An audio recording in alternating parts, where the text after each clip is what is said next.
How's everybody doing?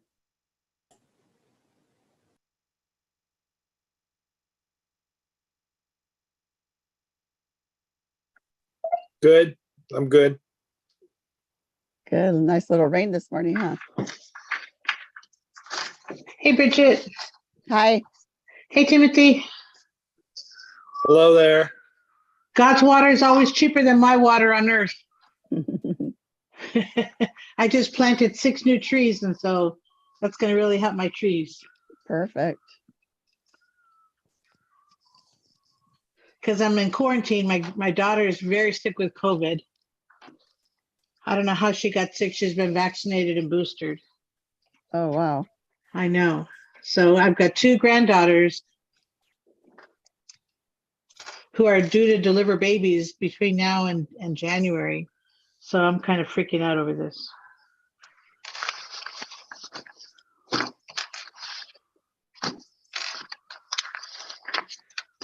Oh, Hi. Hey, Artie. Hey, Artie.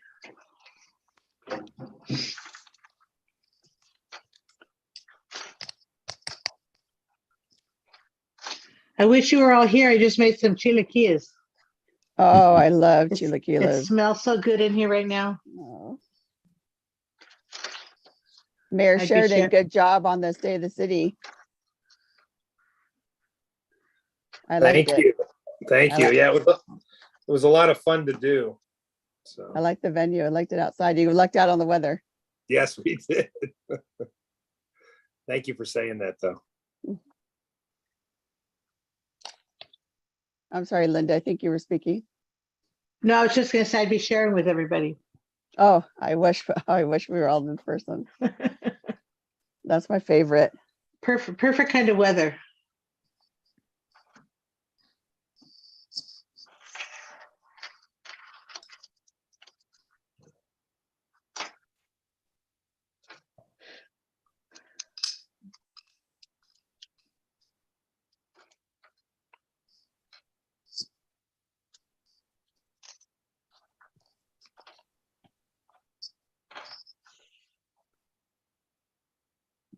Well, with a short month, we'll be in person in 2 weeks.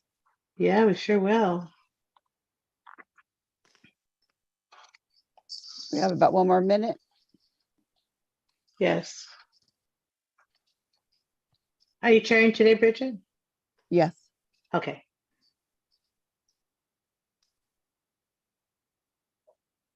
You know, my mind's in the clouds. Have you been sharing all this year? This one, just this one. Okay. Okay, good. I'm not losing my mind. Another month-ish, and we'll Okay. switch, Okay. and then we change again. That's funny. This year has been upside down for me. I know. I'm sorry. Don't know whether I'm coming or going. Yeah, I'm getting by. It's just been a Okay. struggle.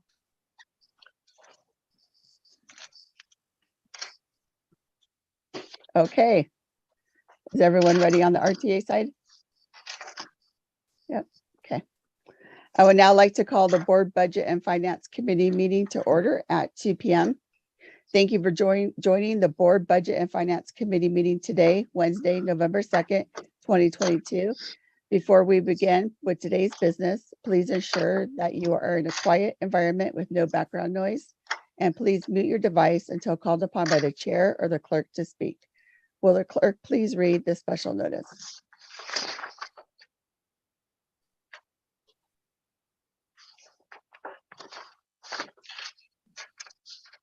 You're muted. Oh, yes, we can't hear if she has started. If the clerk did speak. There we go. Yes. Okay, can you hear me? Yes. Yes. Alrighty. So on September 16th, 2021, Governor Newsom signed Assembly Bill number 361 that amends and extends certain Brown Act requirements pertaining to telephonic conferencing of local government meetings through January 1st, 2024.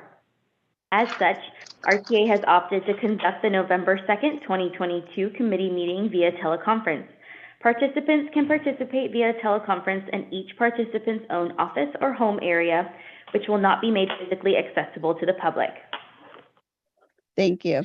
For today's meeting, we will take roll call. Will the clerk please take roll call? Yes, Chair. City of Wildemar. Here. City of Beaumont. Here. City of Cali Mesa. Here. City of Canyon Lake.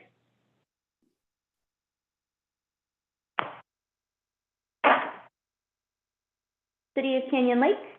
Here. There we go. City of Hemet. Here. City of Lake Elsinore. Here, City of Norco, Here. City of Temecula, County of Riverside, District 5. Here. Chair, you have a quorum. Members, please remember to remute your devices. Thank you. Will the clerk please take attendance of RTA staff? Yes, Chair. Kristen Warsinski. Here. Charlie Ramirez. Here. Tom Franklin. Here. Laura Camacho. Here. Rick Kazarowski. Here. Jim Neepkins. Here. Melissa Blankenship. Here. Mike Johnson. Here. Albert Jimenez. Here. Jennifer Nguyen. Here. And Audrey Gill. Here. Thank you. Next is item 3, public comments for non-agenda items. Will the clerk please read the directions for public comments? Members of the public may address the board regarding any item within the subject matter jurisdiction of the board. However, no action may be taken on off-agenda items unless authorized by law. Comments shall be limited to matters not listed on the agenda. Members of the public may comment on any matter listed on the agenda at the time that the board considers that matter. Each person's presentation is limited to a maximum of 3 minutes. Has the clerk received any requests in writing? No, Chair, I have not. Is there anyone on the line that would like to make comments on items not listed on the agenda? Hearing none, the public comments portion for items not listed on the agenda is now closed. Next is item 4, approval of minutes for the October 5th, 2022 Budget and Finance Committee meeting. Does any committee member have any comments or corrections? Hearing none, do I have a motion to approve? So moved. Second, Canyon Lake. Okay, thank you. I have Art's motion from Art and a second from Jeremy from Canyon Lake. Will the clerk please take roll call vote? City of Wildomar. Yes. City of Beaumont. Aye. City of Cali Mesa. Yes. City of Canyon Lake. Aye. City of Hemet. Yes. City of Lake Elsinore. Aye. City of Norco. Yes. And County of Riverside, District 5. Yes. Chair, it's unanimous. Thank you. Next is item 5, cash flow projections, and Charlie Ramirez will present. Thank you, Chair Moore and members of the committee. Charlie Ramirez, Chief Financial Officer. The table attached to the staff report projects out cash for what is mostly left of calendar 2022. During the period, I do anticipate cash flow to improve thanks to robust LTF and LCTOP receipts and better than anticipated fare revenue. On the cost side, the agency continues to keep our operating expenses in check and below budget so far through the first quarter of fiscal year 2023. Therefore, I do not anticipate any cash flow issues for the remainder of the reporting period and through calendar 2022. Thank you, and that completes my presentation. Thank you. That is good news. Has the clerk received any request to comment on this item? No, Chair, I have not. Is there anyone on the line that would like to make a comment on this item? Any of the members? Any of the directors? Okay, hearing none, item 5 is received and filed. Next is item 6, quarterly natural gas procurement status report, and Charlie Ramirez will present. Thank you, Chair. Since 2013, the agency has purchased natural gas to fuel its directly operated bus fleet from a third-party wholesale provider, GHI. We are currently in the 5th and final year of our contract with GHI. Not only does GHI provide the natural gas commodity at a discount from the local utility rate, but they also provide the agency revenue stemming from the sale of RINs and LCFS. As you all know, RINs and LCFS are the federal and state programs, respectively, that provide marketable credits for the use of natural gas as an alternative fuel source. Attached to the staff report are 4 charts that depict various areas the agency tracks as part of its natural gas program. To summarize those results for the quarter ending September 30th, the price of natural gas did surge in the quarter for many of the same reasons that we see unleaded prices increase in our own personal life, things like inflation, supply chain issues, and the ongoing turmoil with Russia and Ukraine. The good news is that through the agency's contractual provisions with GHI, the agency achieved cost savings of approximately $63,000 for the quarter and earned combined RINs, LCFS, and federal excise tax credits of $586,000 for the quarter, all of which helped offset that surging cost. Make no mistake, despite the volatility of fuel, the agency remains in a strong financial position, and we will continue to monitor and report the expectations of fuel to this committee. Thank you, and that completes my presentation. Thank you. Is there anyone has a clerk received any requests for writing? No, Chair, I have not. Okay, thank you. Is there anyone on the line that would like to make a comment on this item? Okay, hearing none, item 6 is received and filed. Next. Madam Oh, Chairman, I do have my hand raised. Oh, I'm sorry. This is Go ahead, Ted from Ted. Norco. That's all right. And Charlie, I'm looking down the road. This is the last part of our contract. I hope we've already got or negotiating for a future contract with them. That's a pretty good price. Are we in negotiations or open bidding at all as in projection for the next 6 months? So the good news is that we are in the final year of that contract, but the contract year did just begin. So it expires July 31st of 2023. So we do have some time on the clock, but we definitely anticipate that this will be something that goes out to bid and negotiated, and hopefully we can get another favorable deal. Okay, I just making sure we're looking towards the future. 6 months will be up in no time. Thank you. Yes, sir. Any other directors have any comments? Okay. Hearing none, item 6 is received and filed. Next is item 7, quarterly investment report, and Charlie Ramirez will present. Thank you, Chair.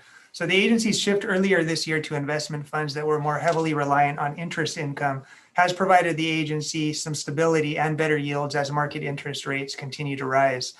With that, the agency did achieve an investment gain of approximately $310,000 for this last quarter, which was far better than expected and budgeted, and did provide a boost to cash flow.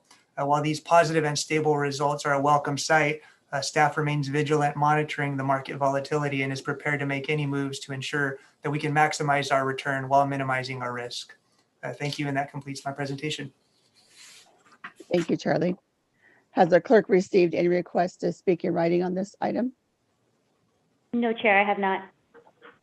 Is there anyone on the line that would like to make a comment or question on this item?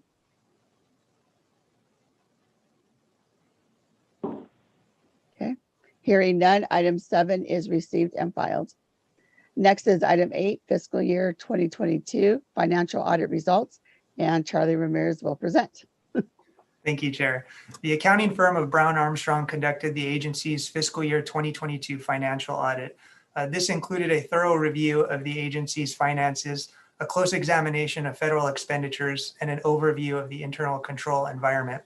Here to present their process and the results of the fiscal year 2022 financial audit for the agency is Ms. Melissa Cabezas, who is our audit engagement manager from Brown Armstrong. Melissa? Thank you, Charlie. I will go ahead and share my screen.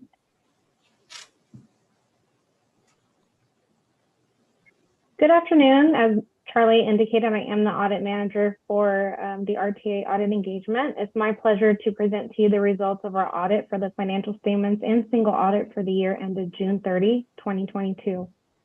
Each year, the RTA prepares a set of financial reports whereby you represent or assert to users of the financial information contained therein that information is accurate, complete, and fairly presented in accordance with GAAP or generally accepted accounting principles.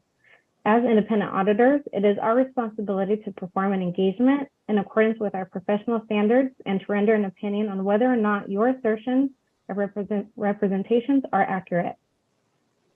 Our audit process begins with an establishment and coordination of a timeline with the RTA's financial management to ensure that the audit commences and is also completed on a timely basis. We have regular correspondence throughout the engagement period, the purpose of which is to update everyone as to the status of the audit, ask further questions, and bring to light any issues, etc., in an attempt to ensure that we have a very efficient process. As part of the interim field work, we update our understanding and evaluate RTA's internal controls, such as segregation of duties, to ensure the process for capturing and accurately reporting your transactions are properly designed and operating effectively.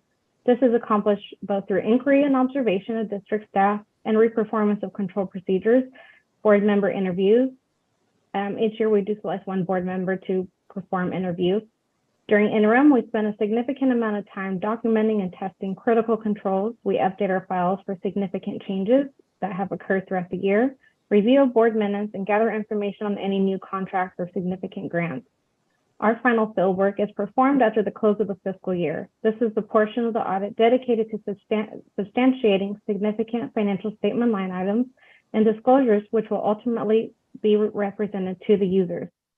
The review process and report drafting usually occur after the final field work. At this time, we are also obtaining legal confirmations and the signed representation letter.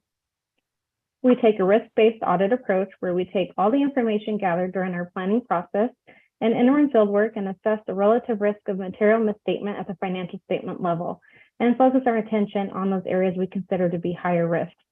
The areas we devote the majority of our attention to are the compliance with provisions of grant agreements and expenditures of those funds, agreements and expenditures, cash and investments, expenditures for capital revenues and unearned revenues, just to name a few.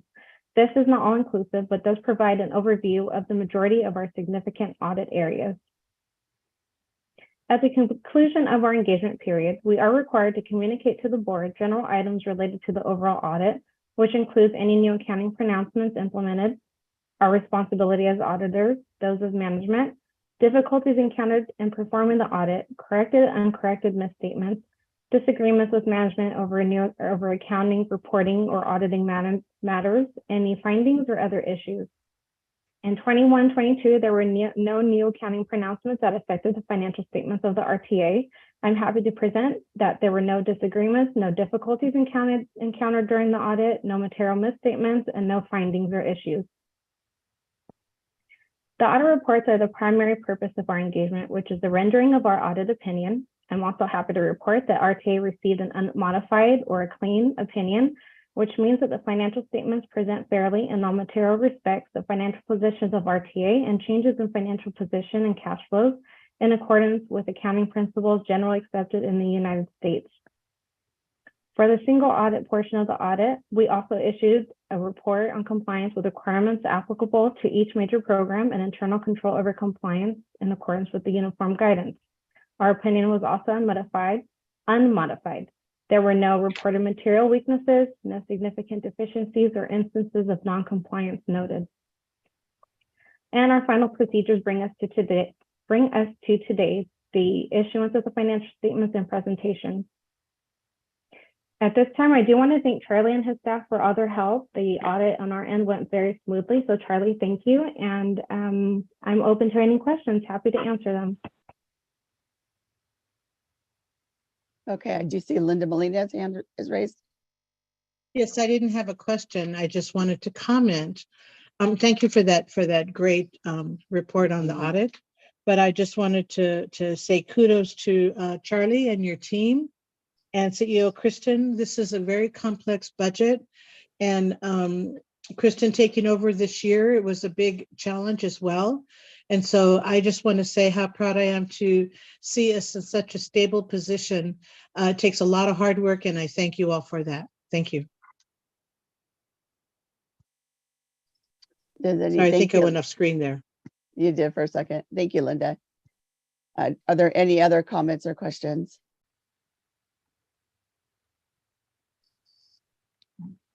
I want to echo exactly what Linda said. Very proud of our team here, and not surprised. Always do such a great job. So thank you. Thank you, Melissa. Chair, if I may read the recommendation. Mm-hmm. Thank you. So committee members, this does leave us with your action item here today, which is the following: to approve and recommend this item to the full board of directors for their consideration as follows: to accept the Riverside Transit Agency's FY22 audited basic financial statements, single audit report, and audit communication letter as final. Thank you, Chair, and that completes my presentation. So moved, Calamesa. Oh, let me see 1 second. Has the clerk received any requests to speak in writing on this item? No, Chair, I have not. Okay. And is there anyone on the line that would like to make a comment on this item? Okay, I have a motion from Linda Molina. Do I have a second? A second from Ray. Thank you. Will the clerk please take a roll call vote? Yes, Chair. City of Wildemar. Yes. City of Beaumont. Charlie, great job. Yes. City of Cali Mesa. Yes. City of Canyon Lake. Aye. City of Hemet. Yes. City of Lake Elsinore. Aye. City of Norco. Yes. And County of Riverside, District 5. Yes. Chair, it's unanimous. Thank you. And thank you again, Charlie. Now you get a little bit of break. Next is item 9, authorization to cancel the award of agreement number 20-064 to Western States Converters and Transmissions Incorporated and award agreement number M22112F to Western States Converters and Transmissions Incorporated to rebuild up to 88 Allison B400R transmissions, and Melissa Blankenship will present. Thank you. Good afternoon, Chair Moore and members of the committee. My name is Melissa Blankenship, and I'm the Director of Contracts for the agency. The item before you is authorization to cancel the award of agreement number 20-064 to Western States Converters and Transmissions Incorporated and award agreement number M22112F to Western States Converters and Transmissions Incorporated to rebuild up to 88 Allison B400R transmissions. So back in November of 2020, staff issued an IFB to rebuild up to 114 Allison transmissions. As a result of that procurement, staff recommended and the board approved an award to Western States Converters and Transmissions at their February 25th, 2021 meeting. The original transmission rebuild project was comprised of 2 components.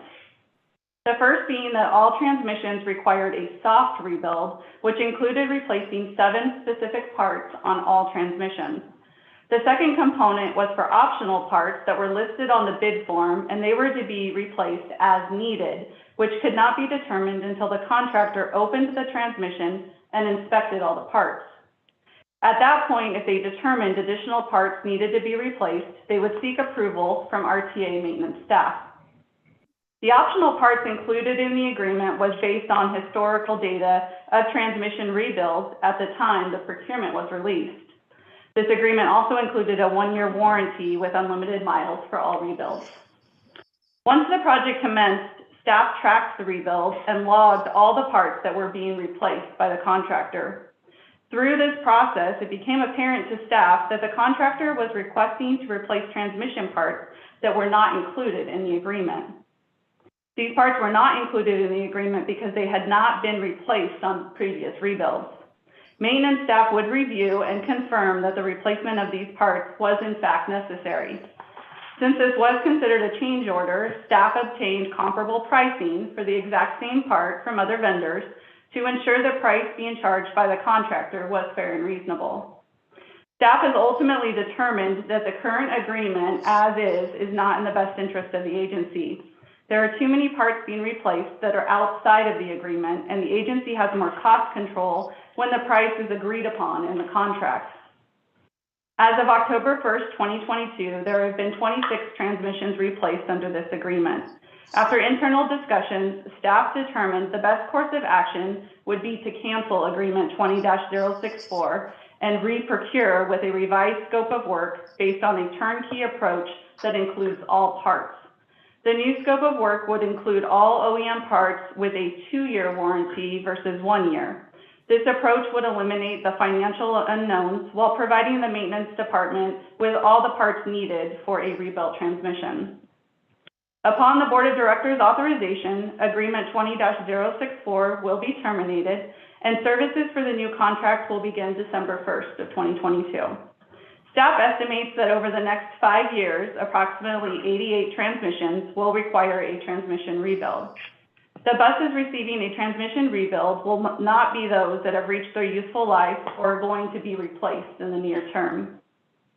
Therefore, on September 6, 2022, staff issued invitation for bids number M22112F, and on September 30th, 2022, the agency received 4 bids, which can be found on page 93 of your agenda. As you might have noticed, we received 2 bids from the same vendor, which is unusual in a sealed bid procurement. And since this was a sealed bid procurement, the award must go to the lowest responsive and responsible vendor without negotiations or discussions with other vendors. But in the interest of curiosity, I will let you know that Valley Power's low bid was for them doing the rebuilds themselves, and the higher bid was them sending the transmissions directly to Allison and having Allison complete the rebuilds. There was no requirement for the manufacturer Allison to do the rebuild, but they chose to submit both options.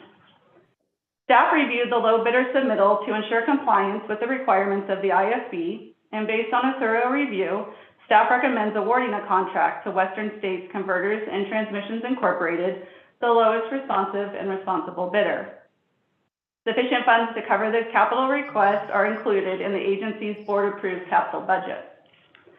Therefore, the recommendation before you today is to approve and recommend this item to the full board of directors for their consideration as follows. Authorize staff to cancel the award of agreement number 20-064 to Western States Converters and Transmissions Incorporated, and award agreement number M22112F to Western States Converters and Transmissions Incorporated to rebuild up to 88 Allison B400R transmissions for a total project amount of $411,031. Chair Moore, that completes my presentation. Thank you. Okay, I already see Linda Molina's hand raised. Yeah, my questions have to do with the 26 that were rebuilt already. Have those rebuilds been completed? Yes, those rebuilds have been completed. And they have a useful life ahead of them still? Yeah, the warranty, the current warranty under the current agreement is for 1 year. Well, so will those warranties expire before we start the remaining, was it 88? Yeah, so their warranty will only last for a year. Obviously, we hope that they'll last longer. They have been rebuilt. There is a chance that they can fail again and they would have to be rebuilt again, but that, those numbers are small. Okay. Okay, thank you for that. Thank you. Ted Hoffman? Thank you. Yeah, I appreciate you staying within Riverside County for this work being done. And I applaud you for not trying to send those transmissions back to Allison, because with the transportation costs, I'm sure it would have driven up the price even more. And then with the trucking that's been inconsistent, we would probably have delays. So I think that's a good decision on your part on this. I just want to commend you on that. Thank you for doing that research. Thank you. Thank you, Ted. Linda Krupa? Thank you. Refresh my memory, was this a normal timely rebuild of transmissions, or was there a specific issue that had come with these engines or these transmissions? Well, these are the buses that are, it's like a midlife a rebuild. The buses still have a couple years of life left in them, but to buy a new transmission is almost $20,000. And so we started to see the transmissions fail on the older buses, and so we've just been rebuilding them versus purchasing new transmissions. But there were specific issues that this contract was covering, and then as the rebuild progressed, there were additional issues. That's correct? Yeah, so what happens is, so when we went out with the initial procurement and we based it on the historical rebuilds that had been done and what components had been replaced, so we included that on the current agreement. As they started rebuilding the transmissions under this agreement, once they opened it up, they were finding there were additional parts that we didn't have listed in the original agreement that needed to be replaced. So they didn't want to not replace them because they're already spending the time to open it up, replace other parts. And so as they found additional parts, they would let us know, or the maintenance department know, hey, these parts need to be replaced as well. And as that started to occur over and over again, that's when we realized, okay, we probably need to go out and rebid this and make all parts included. So this new agreement will include all parts. All parts are covered. Thank you, Melissa. And, I think it is an attest to the professionalism of both Western States and RTA, that in looking at the opened transmissions, that everybody was in agreement that the parts need to be done. And I'm glad that we're going through with this, and that everybody is very upfront and ethical in replacing parts that only need to be replaced. So I appreciate the work you have done and the work staff has done on this. Thank you so much. Appreciate it. Yeah, that's a really good point, Linda. Are there any other questions or comments from committee members? Okay, has the clerk received any request in writing? No, Chair, I have not. Is there anyone on the line that would like to make a comment on this item? Hearing none, do I have a motion to approve? Norco moves to approve. Thank you. Do I have a second? Canyon Lake seconds. Canyon Lake, a motion from Norco and a second from Canyon Lake. Will the clerk please take roll call vote? Chair. City of Wildemar. Yes. City of Beaumont. Aye. City of Cali Mesa. Yes. City of Canyon Lake. Aye. City of Hemet. Yes. City of Lake Elsinore. Aye. City of Norco. Yes.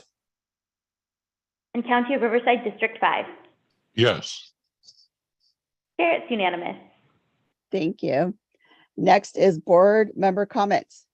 Anyone have any comments? Yes, Ted Hoffman. Thank you, Bridget. I just want to, I know we just approved the financial audit, and I'm just thinking, after seeing what the feds did to the interest rates again today, raising it, I look forward and seeing we as a board, especially this committee with the finance, we're seeing, I noticed that the inflation rate was listed in the 3s yet for the last fiscal year, but we're going to be looking at 8% probably for the 2022-23 year. We're looking at a Fed, our Fed rate of any loans being up in the 4s and 5s, and loan rates in the 7s. So as we go through this year, and I know the board is probably look at this, we're going to be into some different types, and I know our cities are already doing that. So it would behoove us to kind of, and Charlie probably is already aware of this, we got to watch our pennies and our dollars and make sense out of them. So I just want to throw that out there. We're in times, economic times, that are not going to be easy at this point. Just throwing that out there. Thank you. Here, here. Yeah, thank you, Ted. Anyone else have any comments? Well, I just want to thank RTA. We had the trolley out there, or the bus out there, actually, at our event just last weekend. Yeah, for trunk or treat. So thank you for bringing the bus out again. Okay, announcements. Next is item 11. Kristen, do you have any announcements? Yes, Chair, thank you. Next Tuesday, Election Day, RTA is running the board-approved free rides to vote. So you can catch a ride to cast your vote on any RTA route, any time of day. That includes dial-a-ride. And then in light of the upcoming Veterans Day holiday, I would also like to thank all of the veterans who served and continue to serve our country so selflessly. RTA proudly employs 35 veterans currently, 18 coach operators, 6 maintenance staff, and 11 administrative staff members. They're all part of what makes RTA so great, and I thank you, and also thank you to any board members who served. Thank you, Chair. Thank you. That's good to know. I didn't know that. Okay, the next meeting of the Board Administration and Operations Committee meeting will be held on Wednesday, December 7th, 2022 at 2 p.m. The November 2nd, 2022 Board Budget and Finance Committee meeting is adjourned at 2:30.